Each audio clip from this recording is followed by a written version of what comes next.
momento. Recojo otra vez testigo. Hola, ¿sí? ¿Llego? ¿Sí? Sí, ahora parece que sí, ¿verdad? Genial. Si te parece, lo voy a dejar por aquí. Pues muchas gracias, Juancho. Bueno, pues directamente están acabando de poner microfonía y, como decía Juancho, pues bueno, nos metemos en el campo del diseño, ¿no? Lo vamos a visualizar desde diferentes puntos de vista, tal y como está diseñada esta mesa redonda. Cada uno de los componentes, Alberto, Javier y Santiago, nos van a hablar brevemente de su proyecto, qué es lo que están haciendo y lo que os decía, que tiene un punto transversal. Por un lado, Papila Food Design, o cómo dar forma a la comida para que tenga dobles usos, se podría decir así. Javier Andrés, pues el proyecto de hostelería de toda la vida, poliédrico por su formación. Y por último, pues otro proyecto, pues de estos locos que tenemos los hosteleros, ¿no? Caro Hotel, y a cargo de Santiago Mañez, ¿no? El otro día estaba leyendo un artículo muy bueno de José María Cano, el músico de Mecano, ¿no? Que habla de lo que llaman los americanos el second act, ¿no? El cómo conseguir una segunda oportunidad, básicamente porque alguien te ha echado de tu zona de confort y te toca reinventarte o hacer una cosa diferente, ¿no? Bueno, si estáis con microfonía, ya os diría casi Alberto Arza, por favor, si podéis pasar y ya tomáis asiento, os voy a hacer a cada uno la presentación. Alberto, Santiago, y cuando esté Javier, pasad por favor y os sentéis aquí. Yo voy a ver si me arreglo aquí en esta banquetita. Bueno, yo sé que en este escenario todos los que os ocupáis de diseño tendréis seguramente maneras de conformarlo de otra forma, pero es lo que tenemos, sois todos muy grandes y bueno, pues organización, como en el chiste. Alberto pertenece, junto con Eva García y Roberto Cortés, Alberto Arza, la empresa de diseño gráfico situada en Castellón de la Plana, Food Design. Es una disciplina de diseño en la que se toma la comida como un material a diseñar con un enfoque totalmente ajeno a la gastronomía tradicional. Es el primer estudio de diseño especializado en el mundo de la alimentación, y su trabajo se desarrolla en proyectos sobre diseño e innovación en todo aquello que tiene que ver con la experiencia del comer. Dan forma a la comida para que tengan dobles usos, por ejemplo, un chupachus de azúcar para remover y endulzar el café. Me imagino que todo esto nos lo vas a enseñar ahora. Han recibido prestigiosos reconocimientos como el Premio al Diseño y la Innovación Tecnológica de Madrid Fusión o la Selección Delta 2013 del FAD, y su trabajo ha sido expuesto en numerosas ciudades de todo el mundo. Si queréis visitar la web de Papila Food, yo creo que queda todo bien descrito y la verdad es que hacéis unas cosas fantásticas. Lo del limón de vaporizador me pareció espectacular. Bienvenidos, si te parece, a medida que haya la presentación os presento y luego nos metemos en el debate. Gracias, Alberto. Lo primero, muchas gracias a todos por venir y a la organización, ¿no?, por invitarnos y por también poder formar parte de este nivel de ponentes y de compañeros. Bueno, ya me he presentado, pero bueno, soy Alberto Arza del estudio Papila, un estudio de diseño especializado en el mundo de la alimentación. Y bueno, ¿qué hacemos? Va a ser una presentación muy breve, ¿no?, porque hoy venimos a hablar de otro tema, pero tenemos 4 líneas, ¿no?, que son el food design o el diseño de alimentos. No sé si lo habéis oído alguna vez, que es una disciplina que trabaja en diseñar, en crear nuevos conceptos de alimento, mejorando pues su ergonomía, su comunicación, el contexto, ¿no?, o cómo se toma. El diseño de producto aplicado a alimentación, por ejemplo, esa es igual la pieza más conocida que tenemos, que es el Citrus Spray, que bueno, es un exprimidor para enroscar en cítricos y poder pulverizar el zumo directamente de ellos. También hacemos espacios para denominaciones de origen, ¿no?, o espacios de restauración, y tenemos otra vía, ¿no?, que es la vía de investigación, que bueno, durante más de 3 años estuvimos investigando sobre el origen de los alimentos. Nosotros, que nos dedicamos a diseñar alimentos, hicimos un libro, ¿no?, y unos vídeos, todo un proyecto de Food History que investigamos desde el principio de los tiempos, ¿no?, desde el Paleolítico, desde el nacimiento de la cocina, ¿no?, con el fuego, hasta la actualidad, cómo han cambiado los alimentos.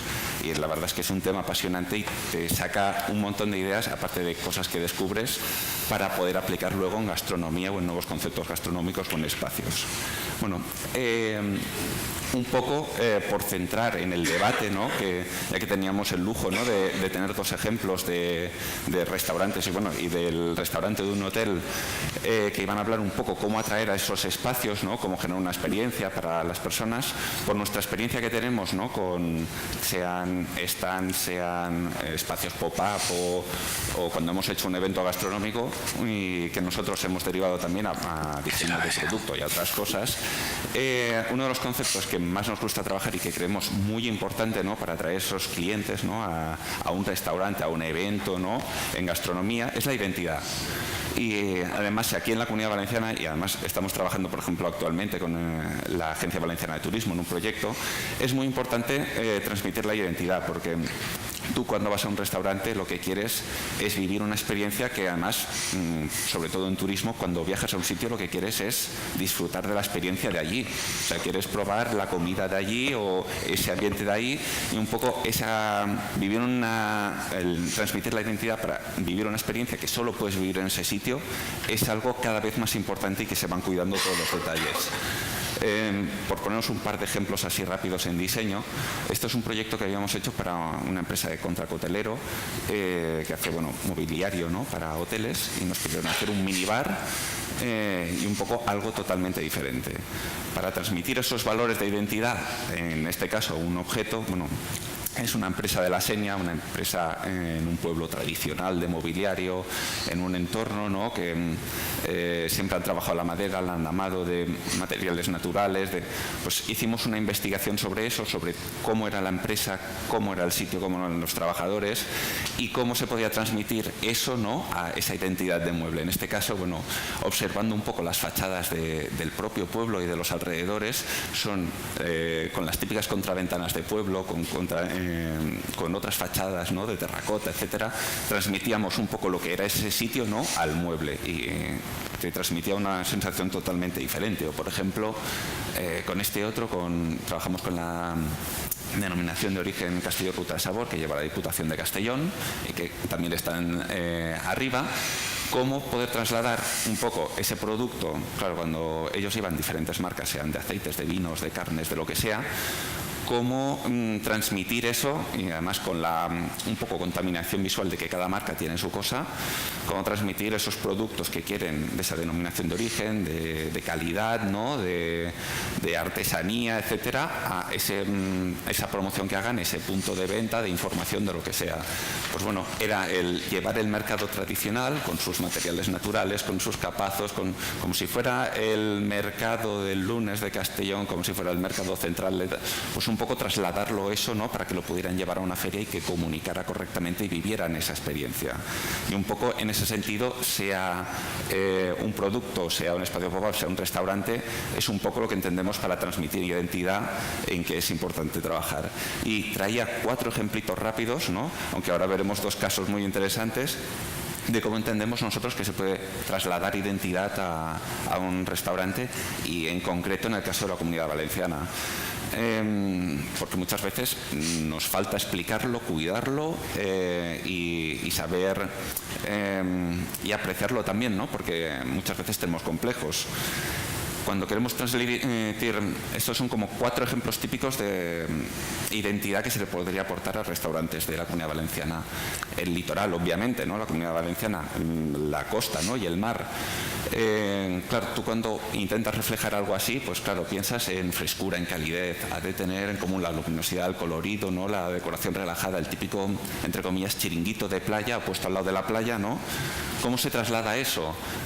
Nos vamos a un sitio, pues eso, una decoración más desenfadada, pensando incluso en el típico chiringuito de playa, unos materiales naturales, que se recuperen cosas de aquí, sea servir el salvamanteles, un esparto, unas persianas típicas de aquí, un de esto de caña de mimbre, un poco todo, ¿no?, para que transmita, ¿no?, y cree esa identidad en ese espacio gastronómico que le hace falta, ¿no?, y que los clientes quieren buscar eso. Otro ejemplo así muy sencillo, por ejemplo, podría ser en Huerta, ¿no?, l'Horta Valenciana, también de Castellón y de Alicante, un poco la imagen que tenemos, ¿no?, de tradición, ¿no?, de basado en las huertas de regadío. Igual aquí en las afueras de Valencia es a lo mejor varios restaurantes que la típica barraca, ¿no?, la han arreglado, ¿no?, y la han transformado en un restaurante, por decir algo. Pues un poco todos esos elementos, ¿no?, que para transmitir esa identidad y cómo se trasladan al diseño, ¿no?, a nivel de materiales naturales, de vegetación, ¿no?, de cómo transmitir todo eso para crear esa identidad, ¿no?, y que se viva esa experiencia gastronómica. Los paso rápido, ¿no?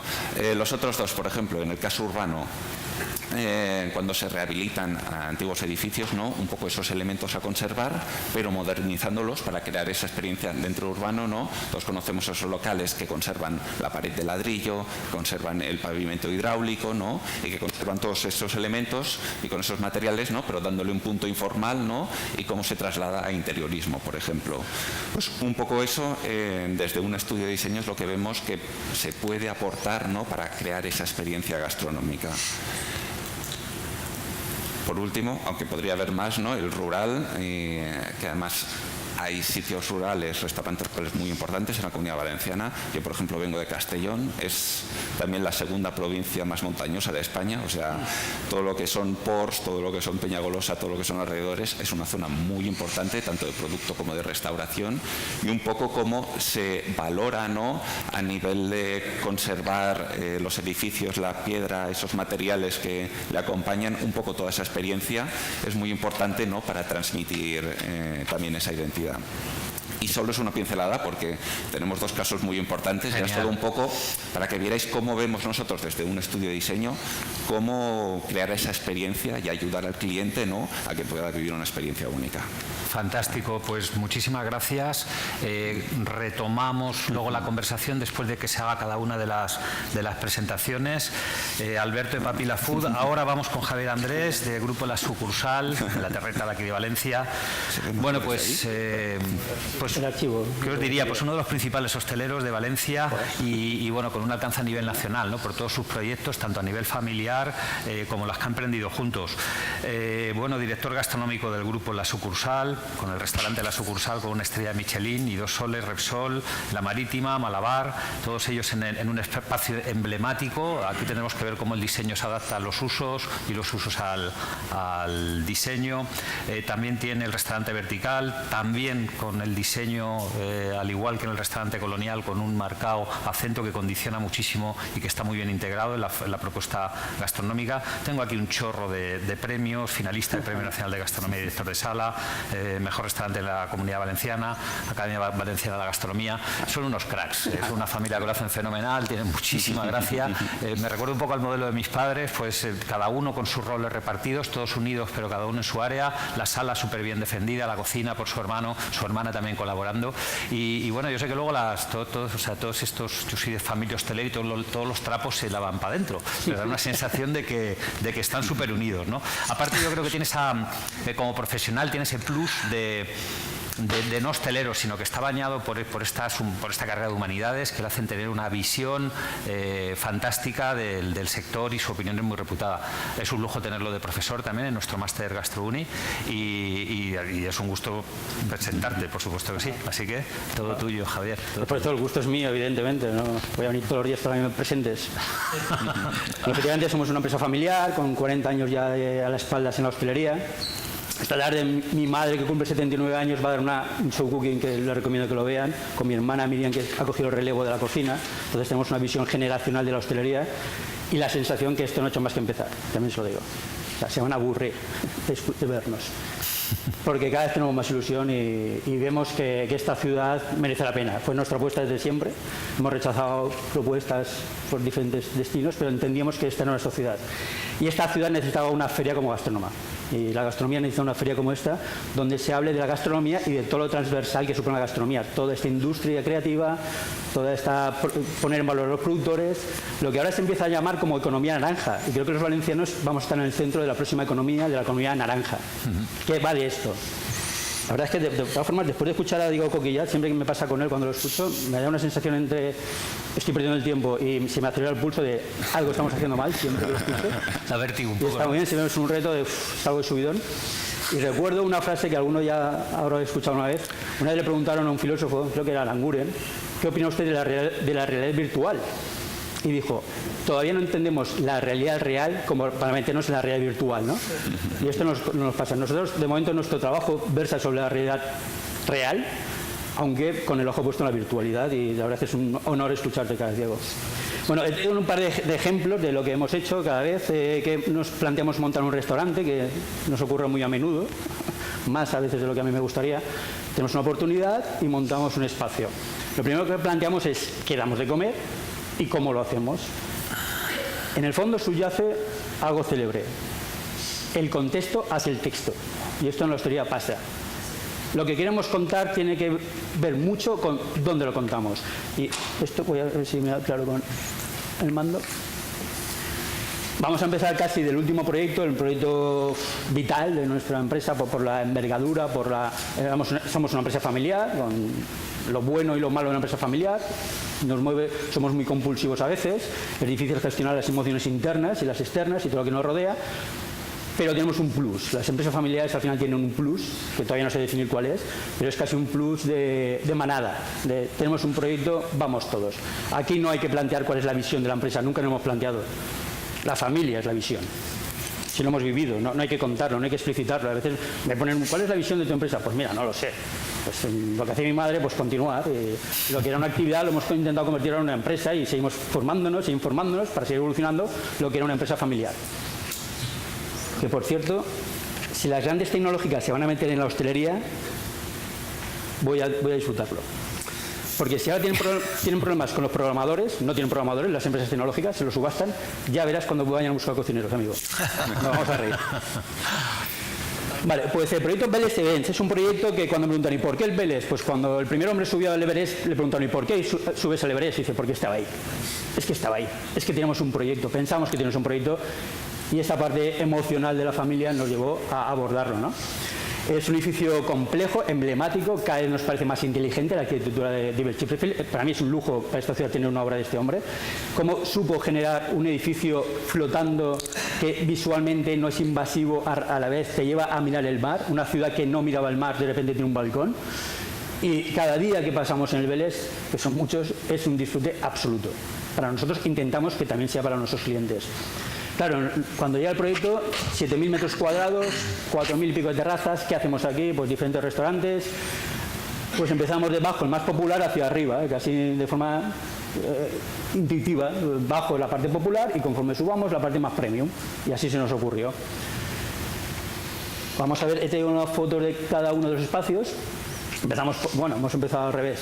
Esta es la sucursal, lo hemos dedicado, la tercera planta dentro del proyecto, que nos ha llevado un año culminar el proyecto como lo teníamos en mente. El último espacio era la sucursal, el proyecto gastronómico, aquello que realmente nos gusta mucho hacer, nos divierte, que tiene que ver con la creatividad, el producto, la innovación, el disfrute para nosotros y para nuestros clientes. Sabemos que si nosotros no disfrutamos jamás haremos disfrutar a un cliente, eso es dogma. Y dedicamos de repente el reto, 1.000 metros cuadrados de espacio. ¿Cómo hacemos que un restaurante sea acogedor? Hemos aprendido que los restaurantes tienen que ser acogedores. Si los techos son altos, tenemos un problema. Si las superficies no están a escala, tenemos un problema. Si son excesivamente cómodos, cuidado que puede ser un problema. Si son incómodos, también es un problema. Es un problemón. Diseñar algo es algo muy complejo. De hecho, cada proyecto hemos elegido un diseñador diferente. Más que nada porque no nos soportan, no quieren repetir, seguramente. Y lo entiendo. En este caso, la primera cuestión es, tenemos 1.000 metros cuadrados en la tercera planta del Vélez, la planta noble del Vélez. ¿Dónde montamos el restaurante? La suerte que esta vez tuvimos un año para pensarlo, casi nunca tenemos tanto tiempo y eso es un error hosteleros. Hay que dedicar más tiempo a lo que vamos a hacer y lo hacemos al revés. Dedicamos mucho tiempo a lo que vamos a ejecutar, pero no a pensar lo que vamos a hacer. Tenemos que pensar muy bien el proyecto, 360 grados. Cada vez es más importante el momento de preparar el proyecto. Luego ya veremos casi el plato. Hemos empezado al revés, tenemos una oferta gastronómica y a ver dónde lo hacemos. No. ¿Qué queremos hacer? Vamos a trabajar el espacio. En este caso, la tercera planta, y fue la decisión más controvertida porque teníamos el restaurante enfocado desde el primer momento a un espacio que daba a la playa, que era lo obvio. Este es nuestro modelo, es restaurante mirando la playa. Después de estar un año en el Vélez nos dimos cuenta que la visión bonita de esta planta era el puerto, era la actividad industrial. Todo lo demás nos parece un decorado. Fantástico decorado, pero no es verdad. Lo que realmente marca nuestro ADN como valencianos es el puerto. Es el puerto de salida y el puerto de llegada. El puerto donde hemos exportado y seguimos exportando al mundo. El puerto por donde nos reconocen. Y los valencianos no conocemos nuestro puerto, porque realmente no hay atalayas para ver el puerto. Y pensamos que el restaurante tiene que mirar a las grúas, lo que realmente tiene actividad, lo que el paisaje va cambiando. Este es dinámico, el otro era estático. Le explotó la cabeza al interiorista cuando dije tu proyecto es muy chulo, pero no es el que vamos a hacer, vamos a repensar. Tan es así que el interiorista el primero abandonó el proyecto y busqué otro. También tenía mucho trabajo, fue muy bueno y tenía mucho trabajo, y busqué otro y aquí fuimos disruptivos. Hay que ser disruptivos, amigos. Porque si pensamos como siempre, si pensamos con lo demás, llegaremos a las mismas conclusiones. Y eso uno lo aprende y lo aprende cuando lee filosofía, entiende que al final los autores relevantes son los que son disruptivos, no los que piensan la obviedad. Lo obvio es obvio. Y en este caso fuimos a, y esto no lo he comentado nunca, pero aprovecho para decirlo, no fuimos a coger un interiorista al uso. Teníamos claro que iba a ser una empresa valenciana, pero conocíamos todo el interiorismo, somos muy amigos de los mejores interioristas, que son muchos y muy buenos de esta comunidad. Algunos, de hecho, me ha costado casi la amistad que no le diera el proyecto, un proyecto tan emblemático. Pero al final fuimos a una empresa que se dedica a hacer escaparates. Porque entendíamos que un interiorista no podría competir contra Chipperfield, nunca iba a ganar. Solo iba a ganar el banco, por la pasta que me iba a costar. Entonces pensamos que tiene que ser algo diferente. Yo creo que era una experiencia y quien sabe generar experiencias son los escaparates. En un golpe de vista te lo cuentan. Y además tenemos en Valencia una empresa que se llama Acierta. También pensé con ese nombre, ¿cómo voy a fallar? Acierta. Cuando alguien se llama Acierta, digo, esto es o tiene algo muy subido o tiene mucha seguridad en lo que hacen. Pues cogí a esta empresa Acierta, que hacen escaparates en todo el mundo. Cada día estaban en Suiza, en Londres, en Nueva York, montando escaparates para Louis Vuitton, para la empresa de café Nespresso o para tiendas de moda. Cuando les dije, le decían ellos, pero nosotros nunca hemos hecho un restaurante, y ya, por eso, vamos a jugar, porque total que no puede pasar. Que nos vamos a dar otra bofetada, aprenderemos. Nosotros nunca perdemos. O aprendemos o ganamos, pero perder nunca. Hemos aprendido. Entonces ellos aprendiendo conmigo, de hecho hoy están rectificando cosas que no nos ha gustado, iluminación, retocando, lo sabíamos que iba a ocurrir, pero trabajaron unos materiales ligeros, no intentaron imponerse la arquitectura. Ni que el cliente fuera de un restaurante que fuera bonito. Hicimos un restaurante cómodo, amable y muy bien integrado. Con una serie de elementos, nos diseñaron hasta los gueridones. Yo siempre sufro mucho en la sala con los gueridones, qué mal están diseñadas las salas, cuánto hay que diseñar. Ya no vamos a entrar a las vajillas, aunque luego si sale el caso hablaremos de las vajillas. Lamentable. Y además vajillas diseñadas de una forma lamentable, seleccionadas en el peor de los casos por cocineros que no lo van a llevarlas. ¡Qué error! ¡Qué error cuando uno está en la sala con platos que pesan 3 kilos porque eran bonitos! Y que el cliente no sabe cómo coger el cubierto ni cómo meter la cuchara. Dios mío, si justo en Valencia tenemos a los mejores diseñadores, los mejores creativos, ¿por qué seguimos comprando vajillas que no están diseñadas para nosotros, no? En este caso, los gueridones, las sillas, empresas valencianas también, no íbamos a comprar el mobiliario, pero el gueridón me pareció un acierto de elegancia y practicidad. Se puede. Señores interioristas, se pueden hacer las cosas elegantes y prácticas. No hay que renunciar. No tiene que ser la estética lo que domine en un oficio, el nuestro, que es industrial. Uno no diseña una grúa de una forma estética, la diseña de una forma práctica, ergonómica. Si además convive con el entorno, perfecto. Pero esto me ha costado muchas disputas con interioristas, ya he decidido que no voy a tener más. Y lo que no existe lo diseñamos, que para eso sois diseñadores. Bueno, esta es un poco la oferta que hacemos. Y el entorno es, hemos puesto verde, algo de verde porque era un espacio duro, cambiamos el suelo. Cambiar el suelo fue una explosión de repente de luz, un suelo que era muy frío, muy de arquitecto, de cemento pulido, que está muy bien para hacer fiestas, pero no para comer. Decidimos poner la madera, siempre material noble, la tradición, siempre. En caso de duda, la tradición. A no ser que uno sea Picasso o Ferran Adrià. Bueno, jugamos con las terrazas, jugando con el exterior. En este caso, he traído también otro ejemplo vertical. Aquí el planteamiento fue diferente porque las vistas eran tan potentes que renunciamos a trabajar mucho el interiorismo. El interiorismo está bien, es correcto, no hay alarde de interiorismo, porque al final el interiorismo es el exterior. 360 grados de luz frente a las ciudades artificiales, con vistas al Cabañal, etc. Una terraza, hicimos un sky bar. Bueno, no pensado para el público en general, sino para que nuestro cliente pueda tomar el aperitivo antes o la copa después. Por cierto, la ordenanza municipal no acepta el uso de azoteas para uso público, porque a nadie se le ocurrió pedirlo. Tenemos un problema ahí con el plan urbanístico espectacular. En una ciudad que tiene un clima bastante complicado, ¿no? Como para no usar las terrazas.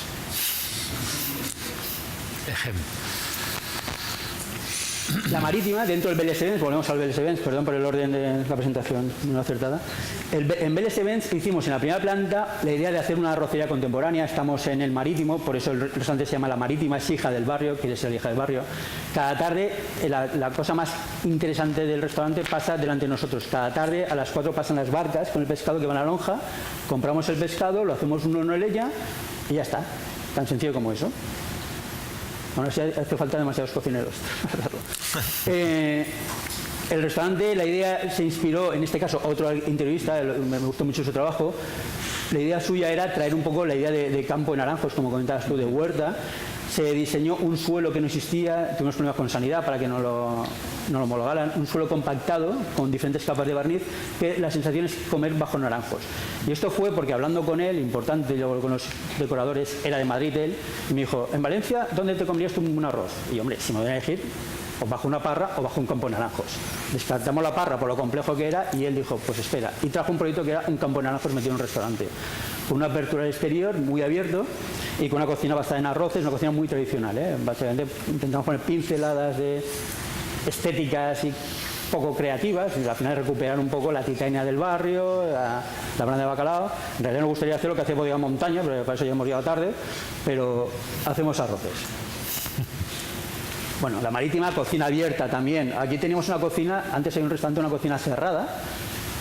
Y yo entiendo que los cocineros se deprimirían continuamente. O sea, alguien que está en una cocina cerrada es muy complicado no ver la luz. Aquí hicimos es las mejores vistas del restaurante, igual que ocurre en la sucursal, arriba, que está la cocina bajo un tragaluz.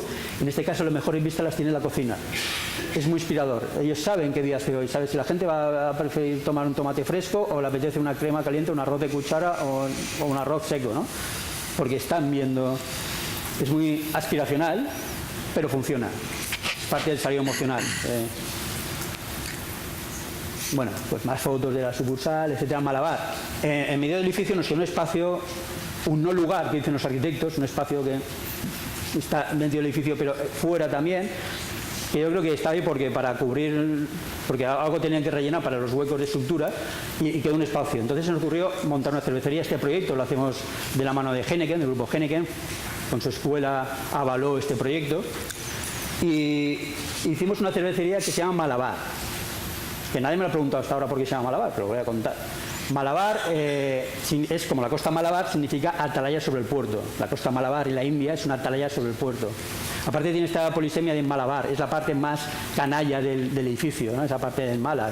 Hemos hecho una pin-up ahí que es una declaración de intereses. Básicamente es una cervecería que durante el proyecto no me doy cuenta que le faltaba dentro de todo el edificio, estaba muy claro que no faltaba la oferta gastronómica más de afición y lo hemos reconvertido en un steakhouse.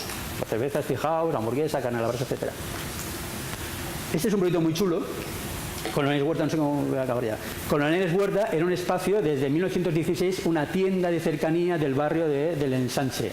De estos casos había en Valencia diferentes, ya que eran muy pocos. La tierra de cercanía me parecía una cosa muy chula, muy identitario nuestro, de ir a comprar esa cosa de coloniales que venía de fuera, de ultramar, ese producto que aquí no se encontraba, de especias, de ibéricos, chacina, etcétera.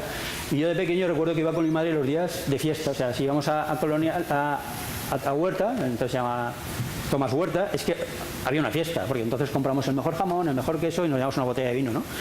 Mi madre me cuenta que en las comuniones del barrio, ella era del barrio, se iba, el día que uno tomaba la comunión, iba a la familia Huerta, 3 generaciones, entonces le regalaban un bocadillo a los niños, como la cosa, el regalo más importante que se puede hacer en ese momento.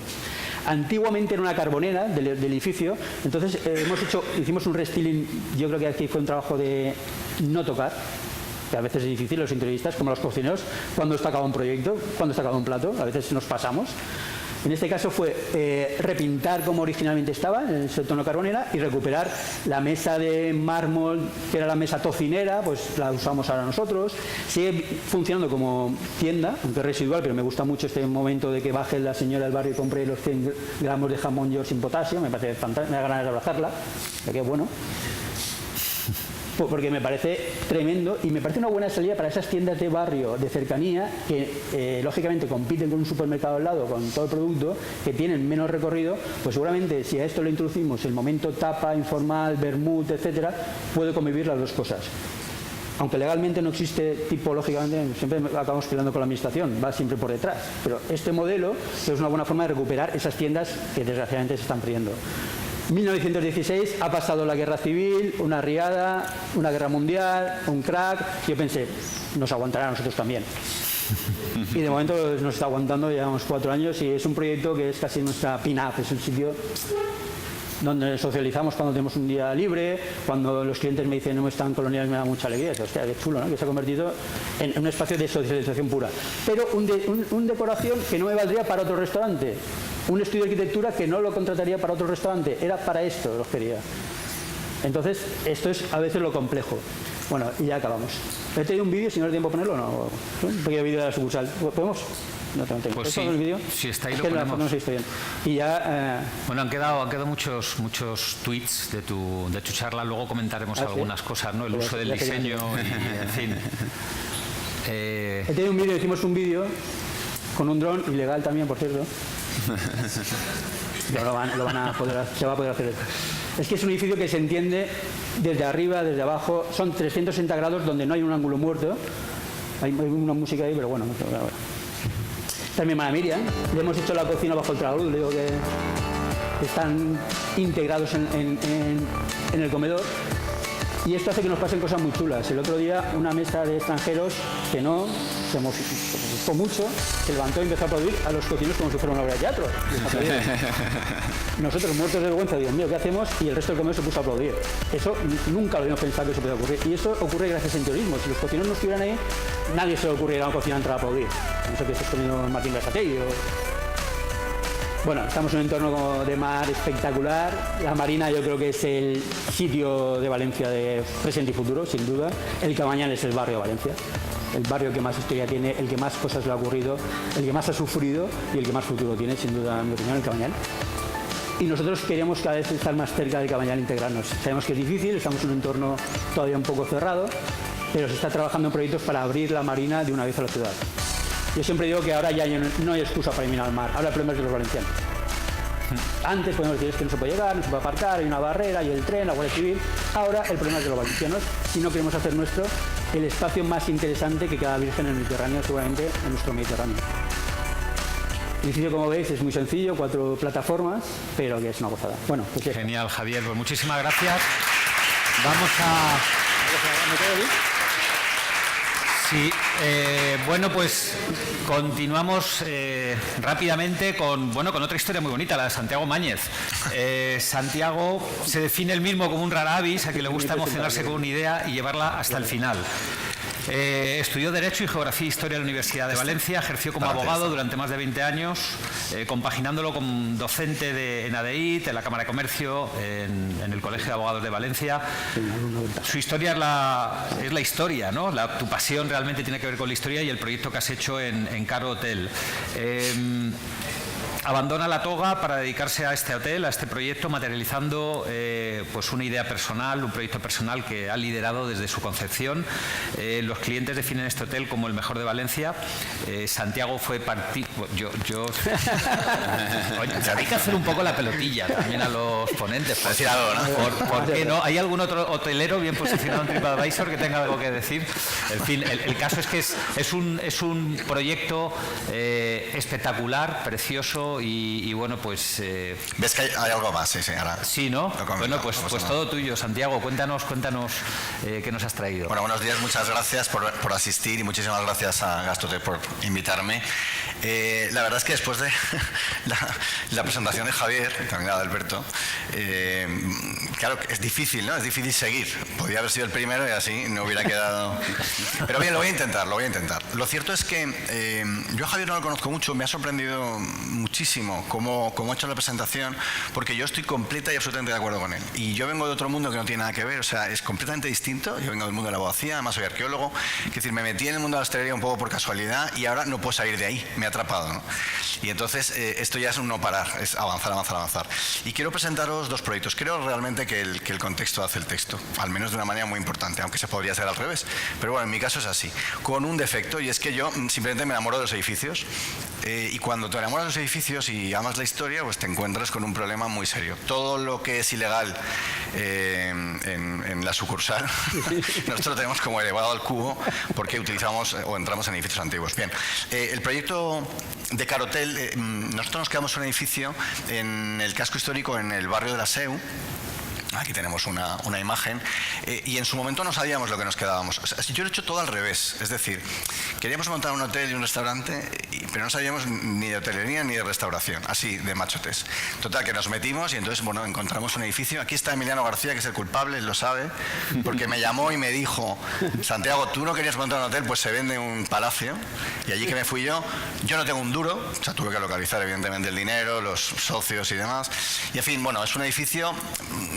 Los edificios históricos son bellísimos, pero tienen el inconveniente de que son difícilmente transformables en lo nuevo. Es decir, una cosa que se necesita. Un edificio, un palacio, no es exactamente un hotel ni tampoco es un restaurante, aunque tiene zonas de dormir y zonas de comer, ¿no? Bien, en fin, nos lo encontramos en un estado más o menos razonable, como podéis ver, con algunos elementos interesantes del siglo XIX, pero cuando empezamos a... Bueno, y por supuesto otras zonas del siglo XIX, pero bastante deprimidas, ¿no? Es lo que suele ocurrir con los edificios antiguos. Aquí os enseño algunas fotos. Luego las veremos cómo han ido quedando más tarde. Ahí está el autor picando, al lado, picando piedra, porque descubrimos que nosotros no teníamos un edificio, sino que teníamos 1000 edificios uno dentro del otro. Es decir, desde toda la historia de Valencia está recogida en un mismo edificio, desde niveles romanos hasta ahora. Todo, lo encontramos todo. Que, claro, visto así es, qué bonito, pero para nosotros era un horror. Algunos de mis socios me decían: no piques más paredes, que vas a encontrar más arcos. Entonces no podíamos evitarlo. Total, que nos encontramos con que tenemos un edificio que tiene restos romanos, que tiene un lienzo de muralla islámico del siglo XII espectacular, una torre que veis aquí, una torre cuadrada, una torre, la muralla, parte del edificio y sobre todo parte del restaurante está fuera de Valencia y otro está dentro, una de las singularidades, ¿no? Y es decir, todo esto que vais viendo, pues bueno, son elementos góticos del siglo XVII, del siglo XVIII, del siglo XIX y del siglo XX. Y hemos hecho lo que hemos podido. Aquí sí que nos marcó muchísimo el propio espacio sobre la decoración. Algo parecido a Chipperfield, es decir, tú entrabas y dices: bueno, ¿y ahora qué? ¿Cómo organizo esto? De hecho, cambiamos completamente la idea tanto del proyecto del hotel como del proyecto del restaurante. Decidimos hacer un hotel de 5 estrellas porque es que había habitaciones tan grandes que no podíamos transformarlas porque el techo marcaba directamente lo que se tenía que hacer, ¿no? Este tipo de cosas pues nos fueron ocurriendo. Os enseño ahora cómo ha quedado. Fue un proceso complejo en el que discutimos muchísimo con el decorador. Este era Francesc Rifé, que es catalán. Y bueno, él nos dijo: yo tengo que hacer... Yo la verdad es que pensaba más bien hacer un tipo de decoración al estilo, no sé, voy a decir paradores, que queda un poco mal, pero no me refiero a eso, sí, un poco así como de modé, ¿no? Es decir, algunas cosas pues, antiguas y demás. Pero claro, nos encontrábamos con qué tipo de decoración poníamos. ¿Ponemos romana? ¿O gótica? ¿O árabe? Al final decidimos, bueno, pues Francesc Rifé a mí me convenció. Yo la verdad es que estuvimos con varios interioristas, con varios diseñadores, y Francesc Rifé en 20 minutos me convenció de que teníamos que hacer una cosa que no compitiera con el espacio. Y la verdad que yo creo que en fin, lo ha conseguido bastante bien. Es lo que habíais visto, una de las entradas, que había un coche antes ahí. En fin, vemos un poco, fijaos un poco cómo lo encontramos y cómo lo dejamos. Puede gustar más o menos. Lo cierto es que nosotros hemos dejado algunas ventanas arqueológicas para que se entienda un poco qué es lo que hay detrás y por qué lo hemos dejado despejado. Una pequeña piscina, algunas cosas que eran necesarias también para el propio hotel. Bueno, pues la escalera que habéis visto antes, esta está tal cual. Hay mucha gente que me dice: ¿esta es nueva? Y en realidad no está limpia, simplemente la hemos limpiado. Ya está, nada más, ¿no? Que a veces esas cosas pasan. Hemos dejado pues, bueno, elementos históricos. Eso no es la muralla, pero bueno, es un antiguo muro del siglo XIII, junto con un artesonado del siglo XIX. En fin, escaleras modernas porque las necesitábamos. La cuestión era no competir, ¿no? Esos arcos que se ven, esta es una habitación a doble altura, en fin, cómo integrar, cómo hacer cálido, cómo hacer agradable. Y una cosa que ha dicho Alberto también, que es la identidad, mantener un poco también la identidad del propio edificio, era importante, a veces no es sencillo, ¿no? Aquí lo vemos, bueno, y esto sucede. El restaurante ha pasado muchas vicisitudes. Fue el restaurante de Ricard Camarena al principio, luego Ricard Camarena se fue. Vamos, decidimos que bueno, en el momento él también quería crecer y nosotros de alguna manera no dejábamos, yo creo, y nos encontramos con una duda y al final el contexto nos marcó el texto, es decir, no hemos encontrado nuestro lugar hasta que hemos decidido volver otra vez a luchar por estar en el top de la gastronomía. Y además, en este caso, que es de la mano de Miguel Ángel Mayor, de una manera muy curiosa, y es que Miguel Ángel, cuando vino, él había estado en Mugaritz, había estado en Arola, había estado con el Bulli, y entonces él me dijo: es que yo la cocina que tengo que hacer aquí me la da el lugar. Y entonces al final ha trabajado realmente, lo ha hecho él, ha trabajado un tipo de gastronomía que tiene que ver con la historia. Es decir, no os voy a decir inspirada en la historia, que esto sería muy fácil, no, sino recuperar técnicas, recuperar formas de cocinar, recuperar materias primas antiguas, romanas, hasta la actualidad. Es decir, no hemos hecho o no hemos buscado la cocina tradicional, simplemente cuál es la receta y la hemos recuperado. No. Lo que se ha recuperado es todavía más. Es decir, es muy rígido un poco la cocina, pero se trata de cocinar como se cocinaba en Roma, con elementos romanos, ese tipo de cosas, ¿no? También, sobre todo, cocina árabe también. En fin, ese es un poco el espacio. Luego llegaron los premios, uno de los mejores hoteles de España, uno de los restaurantes más bonitos del mundo, en fin, ese tipo de cosas que han sido de alguna manera el premio a la constancia, a la locura, a ese enamoramiento de los edificios. Perdona, ¿cuántas habitaciones tenéis en el hotel? 26. 26. Estamos pensando en ampliar, ya contaremos. Sabes que tenemos varios proyectos, os voy a contar uno de ellos que me parece interesante porque también tiene que ver mucho con la identidad. Si puedes... Muy rápido, un poquito porque vamos fatal. Acabo. Bien, el salto para nosotros era evidente, había que ir a la huerta. El marítimo ya nos lo habían cogido, con lo cual había que ir a la huerta. Y la huerta forma parte consustancial de la ciudad de Valencia. Y claro, no podíamos ir a cualquier edificio, tuvimos que ir a buscar un edificio de esos que cuando lo ves dices, es este seguro, ¿no? En fin, esto es la Casa La Serena, es un edificio que está en Benifarach, muy cerca de Valencia. Realmente es Valencia, Benifarach, aunque está en Alfara del Patriarca. Benifarach está en el camino de Moncada, un poco para situarnos, apenas a 10 minutos de Valencia. Es un edificio del siglo XVI, un palacio rural, muy relacionado además con el ¿cómo se llama? Con el Patriarca, con el edificio del Patriarca, quizás fuera el mismo. Bueno, os pongo algunas imágenes. El edificio, desde luego, es para enamorarse. Tiene varias cosas importantes, que para nosotros lo eran al menos. Un edificio histórico, un jardín histórico espectacular, precioso, que hoy está un poco abandonado, ahí un poco lo podéis ver, y luego la huerta alrededor. Y dijimos, bueno, tenemos que hacer un proyecto que sea integrarlo. Tenemos que integrar el edificio con el jardín y con la propia huerta. De forma tal que hacemos un proyecto que es pues poliédrico, ¿no? De alguna manera tiene como muchos elementos. Que lo veis, un poco eso lo paso muy rápido. Son malas las fotos de dentro. El estado está, pues lo podéis ver, pero no os podéis imaginar cómo es.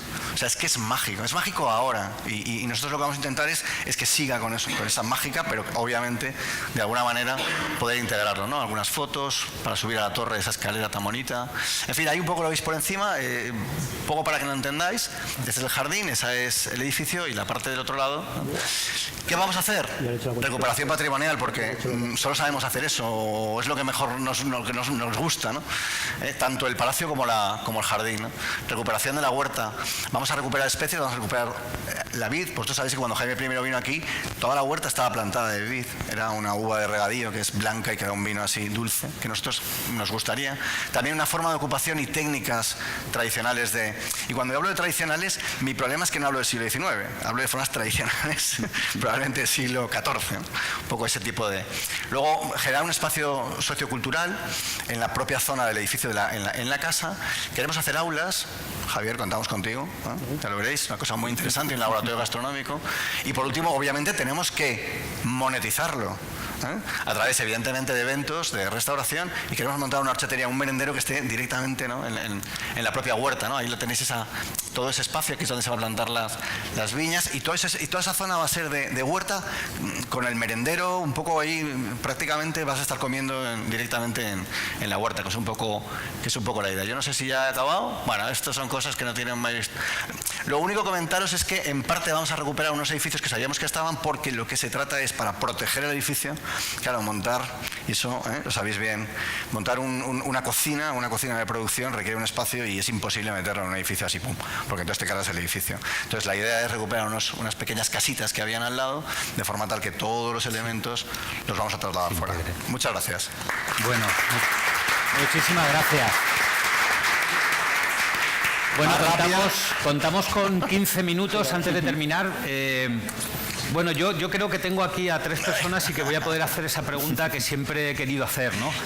Tenemos otro. Como estábamos hablando antes de que bueno, que venimos muchos de la profesión, y yo me he encontrado siempre, como profesional del negocio, que me ha tocado sufrir los diseños de diseñadores, arquitectos, interioristas que realmente desconocen esta parte. ¿El diseño es una pata del marketing o no? Es decir, ¿penséis al final que todo esto tenga una correlación en la cuenta de resultados o estáis en esa pata más romántica? ¿Quién dispara? Bueno, empiezo yo igual por afectado como diseñador, pero no, a ver, tal y como concibo yo el diseño y entiendo que se ha de concebir, un diseñador es alguien que busca y aporta soluciones, sea para espacios, sea para marcas gráficos, sea para producto. Obviamente lo hace bonito, ¿no? Y obviamente no se dice que ha de ser bonito, ergonómico, ecológico y tal, porque en teoría va implícito, ¿no? Pero no, la función principal para un diseñador es que cumpla, que aporte una solución y que cumpla su función. Si no la cumple, por más bonito que sea, entonces puede ser más arte, puede ser cualquier otra cosa, pero yo entiendo que no es diseño. ¿Sois permeables en vuestro estudio a esta visión económica, claro, de producción?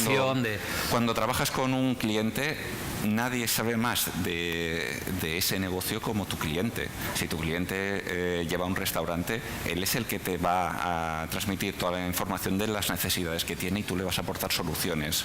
O en el caso de transmitir esa identidad, o sea, en una imagen gráfica, etcétera, todo ese know-how que te empapes de él es lo que has de saber llevar, ¿no? Técnicamente al resultado.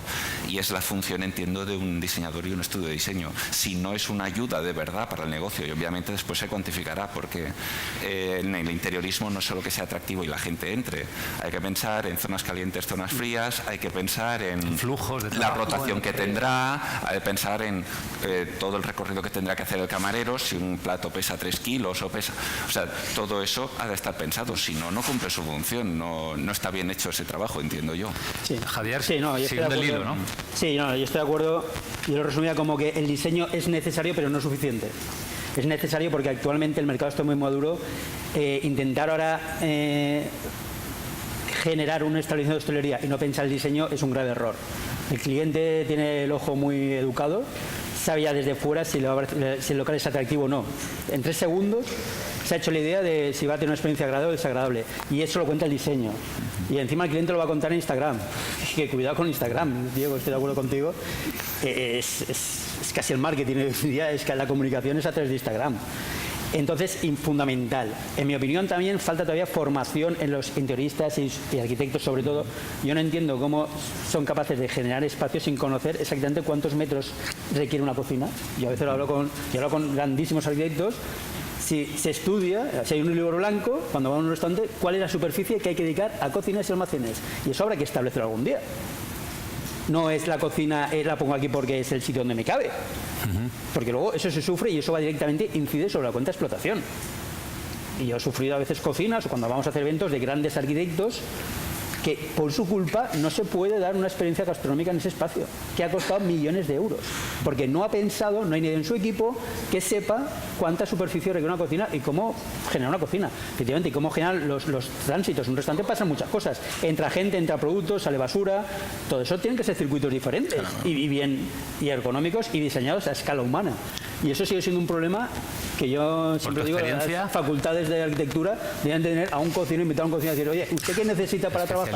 ¿No? En tu experiencia con tantos diseñadores, sí, ¿cómo está ese ranking de conocimiento del negocio por parte de ellos? Mi sensación es que como cuando los diseñadores también son usuarios, y les gusta, se van metiendo en este oficio y les gusta ir a comer y cada vez tienen más conocimiento, va mejorando. Yo recuerdo que hace años era tabú casi para ellos hablar de cocina, no entendían, la cocina era para ellos algo que venía a fear su obra. Y hay que hacer, no, que la cocina es lo importante del restaurante y a partir de ahí generamos lo que quieras. Y eso está cambiando. Afortunadamente, yo creo que ya nadie se plantea, ningún arquitecto, ningún interiorista, trabajar un espacio sin tener claro cuál es el uso. Eso afortunadamente está cambiando, pero aún queda mucho por andar, ¿no? Sí. Y Santiago, ¿y en tu sí, caso? No en mi caso, sino en general es evidente que cuando hay un espacio en 3 dimensiones tiene que estar decorado de alguna manera, tiene que estar diseñado porque es así, o sea, es consustancial.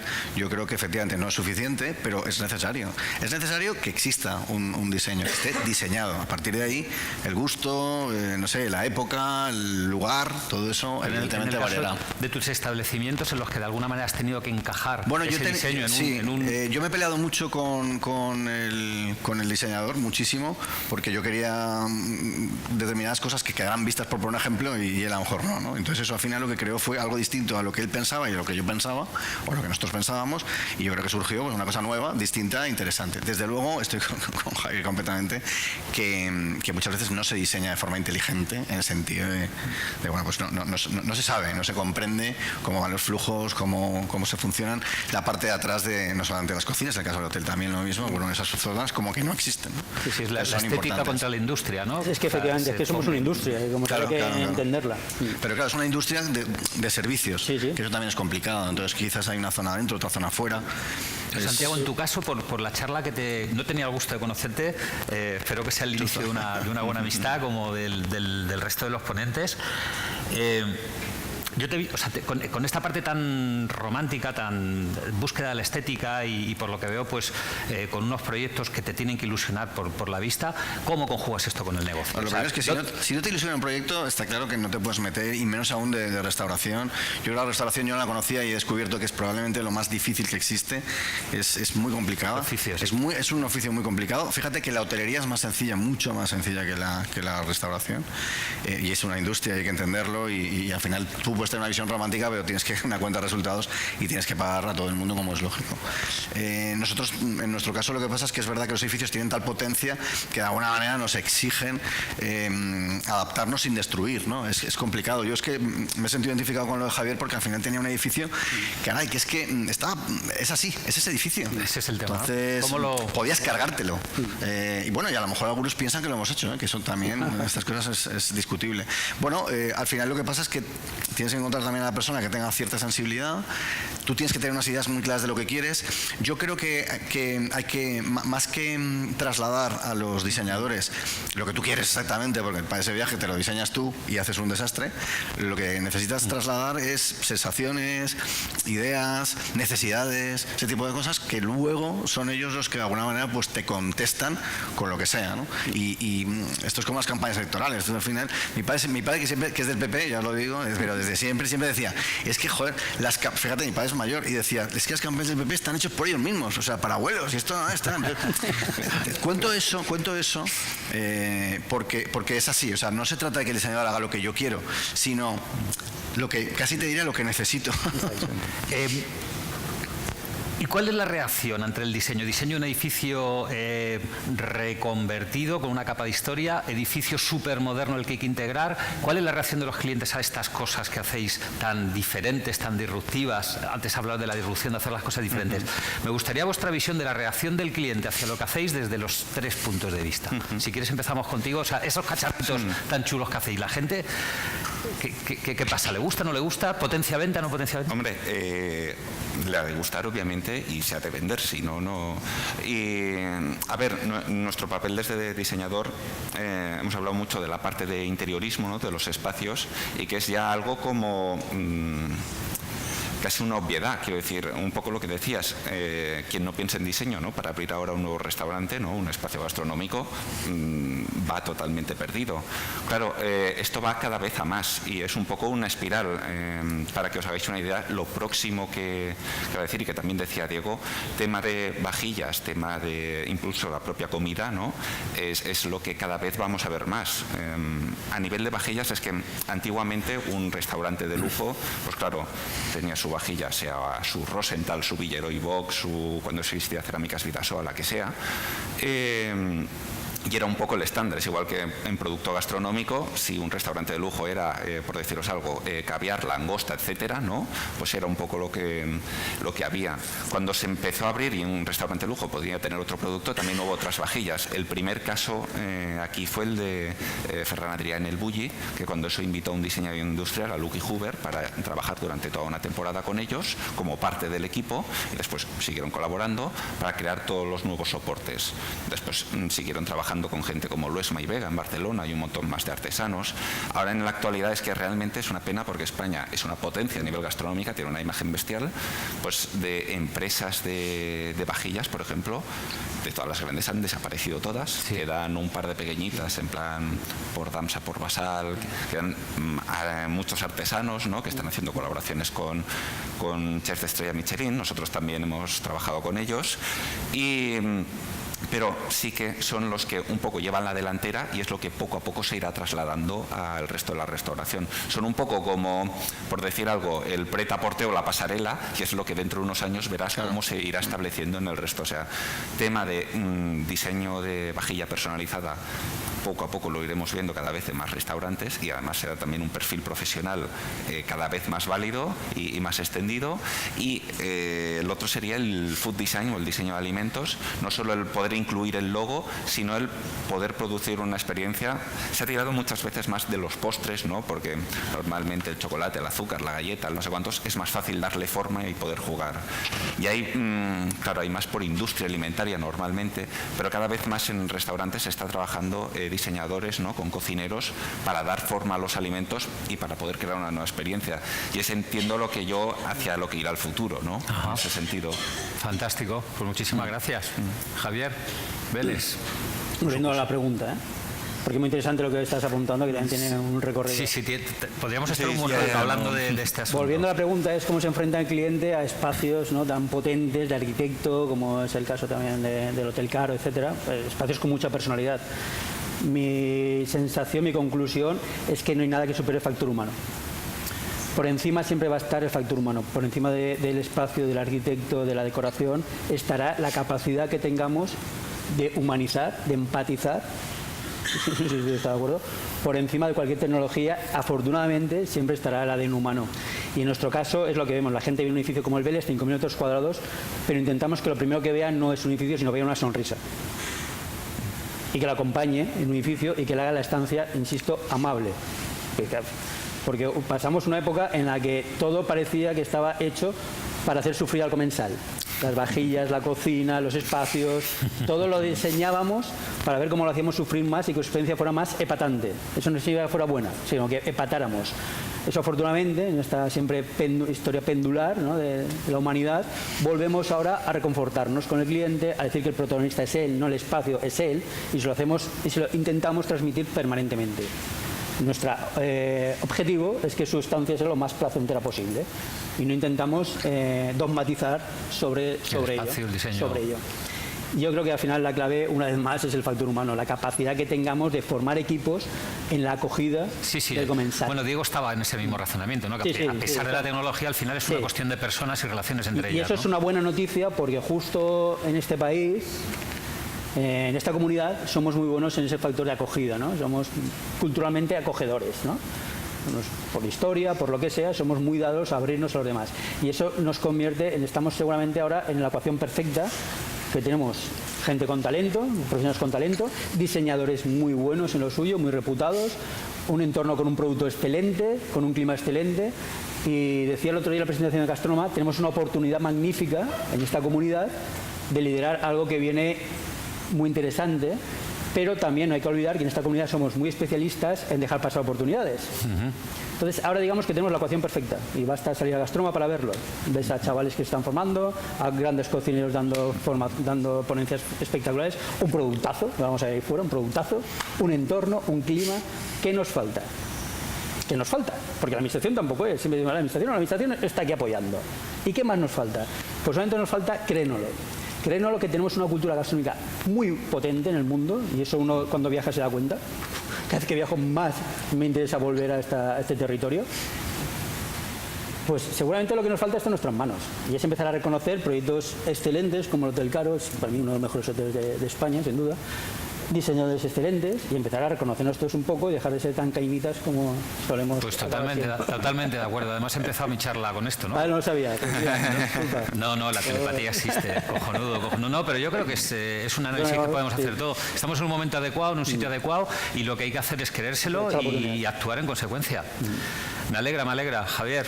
Bueno, Santiago, ¿tú cómo se enfrenta o sea, qué cara se le queda a los clientes cuando llegan a tu hotel y ven ese pasote de diseño, de arte, Bueno, yo no los grabo, entonces no sé muy bien exactamente la cara que se les queda. Yo puedo ver las críticas que después realizan y evidentemente, quiero decir, una de las cosas de las que más nos valoran pues es precisamente en el factor humano, ¿no? En algunos otros aspectos que se tienen que dar por hecho, pues como la limpieza, cosas por el estilo, tienen que estar ahí, si no están, vaya desastre. Pero quizás hay un punto también importante que es emocionarse. Y la emoción viene de factores muy diversos y además que tampoco nadie tiene exactamente el truco, ¿no? No lo sabes. Hay espacios que te emocionan por lo que sea y otros que no te emocionan. Te emociona la visión del mar, de una montaña o un espacio cerrado que de repente tiene algo pues que te emociona. Es difícil. Acertar es complicado. Hay cadenas de restauración baratas pero que han hecho muy bien la decoración, la gente está a gusto, se siente perfecta y eso es fantástico. Y hay otros espacios. Yo, volviendo un poco a lo de Javier, lo de creérnoslo o no creérnoslo, creo que el problema de por qué no estamos donde deberíamos estar efectivamente es nuestro, pero es nuestro como consumidores. Es decir, el valenciano tiene que aprender a consumir, tiene que darse cuenta de que no todo es paella y todo es ensalada, sino que bueno, y el estilo también rústico o de la ¿cómo se llama esto? De la barraqueta, sino que hay otras cosas. Es decir, es un poco también, nos tenemos un poco que educar. Y esa educación, bueno, pues es una obligación nuestra de todos, quiero decir, de cada uno de nosotros. A mí también me pasa, no lo digo como crítica. Es sencillamente que Valencia ha sido un lugar gastronómico, pero no lo ha sido de la manera que lo es ahora y no ha sido un sitio turístico de ninguna de las maneras, ya lo es. Entonces, bueno, pues estamos como una especie de momento muy interesante en el que el valenciano está muy deprimido en el sentido económico y tiene 10 euros para gastarse y bueno, dice, pues prefiero ir aquí y ya está. Ese tipo de cosas, pues bueno, yo creo que eso irá cambiando con el tiempo. Es un momento fantástico, yo lo veo así, la verdad. Pues es el momento de liarla, ¿no? Fantásticos sois vosotros, diseño de espacios para seducir los gustos del cliente. Muchísimas gracias por acompañarnos y por habernos mostrado estas cosas tan chulas que hacéis en cada uno de vuestros campos. Es el momento gastro de tomar un cafelito.